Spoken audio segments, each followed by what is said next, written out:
Albuquerque City, you got any questions? Yeah, actually we do. We ended up toward the west. It's fairly quiet. Generally high pressure, although there's a low pressure system in northern New Mexico. We have choke points out 2130 Chicago Road. To 32 knots by 17 feet. Turbulence and we're south and east of the line from Boston to Chicago to Houston.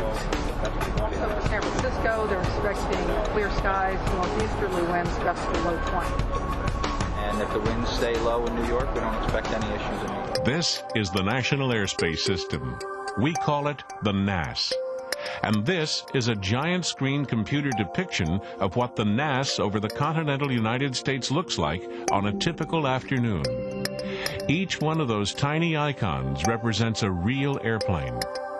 There are probably 6,000 airplanes up there right now, carrying tens of thousands of passengers to their destinations. Guiding these flights across America are thousands of air traffic controllers, directing arrivals and departures, climbs and descents, and en route separations. And coordinating this incredible air traffic flow happens here, inside a well-protected, state-of-the-art command center near Washington, D.C.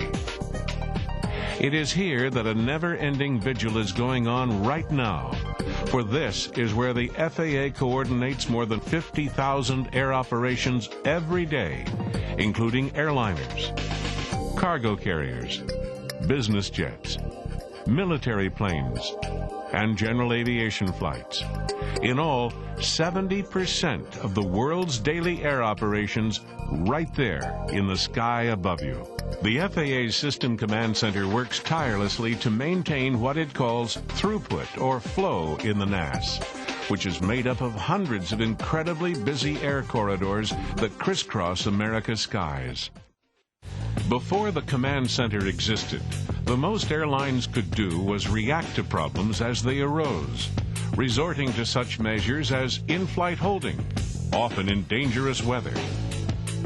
Today, the FAA collaborates with representatives from airlines, special interest groups, air traffic control centers, and others to avoid delays and congestion as much as possible while keeping operations safe. One of our roles at the command center is to lend predictability to the system.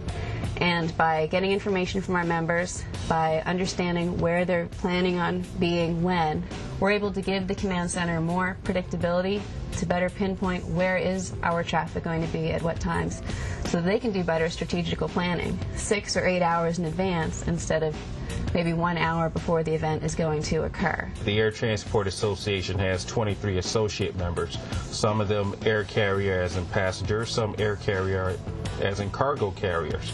And both of them come to the table with different agendas as far as their daily operation is concerned. There are times where there are individual items or single flight items that need to be addressed so that their particular problem is brought forward and they can be taken care of. The command center always retains the final say on any flow or throughput issue, but every involved party is given the opportunity to voice a position, to be heard, and to be considered. The System Command Center has brought a whole new dimension to the coordination of air commerce.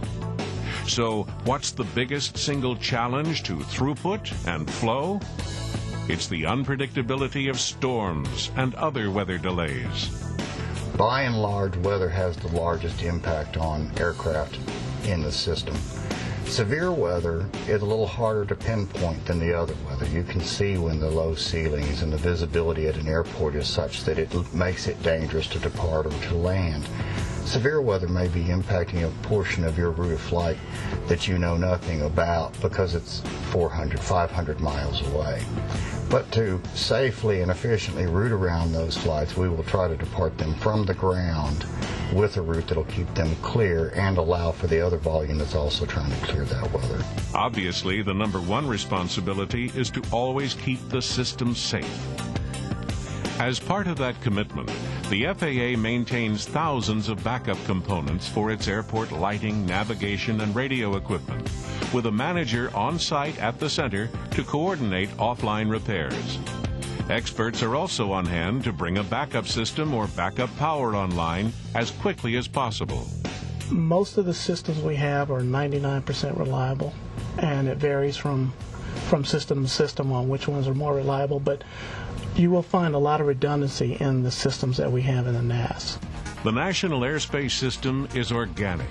It is a giant made up of thousands of women and men and their equipment both in the air and on the ground.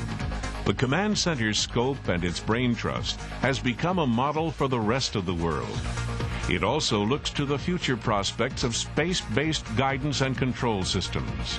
That is where the focus is, to get away from land-based navigation so you can be more flexible and provide a better system for the flying public. We're steering in that direction because we believe without a doubt that that will accommodate some of the future growth. With increasing demands on airspace, and with more and more people taking to the skies, maintaining a safe flow of air traffic will always be the command center's primary agenda.